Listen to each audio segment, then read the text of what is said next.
श्री स्वामी समर्थ मित्रांनो, आज आहे गुरुवार आणि आज मी गेली होती स्वामींच्या मठात. घाटकोपरमध्ये पंतनगरला हे मठ आहे आणि फारच सुंदर मठ आहे. तुम्ही पण एकदा जाऊन या.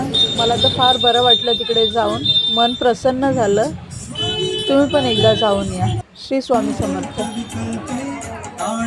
मला बोलतो एक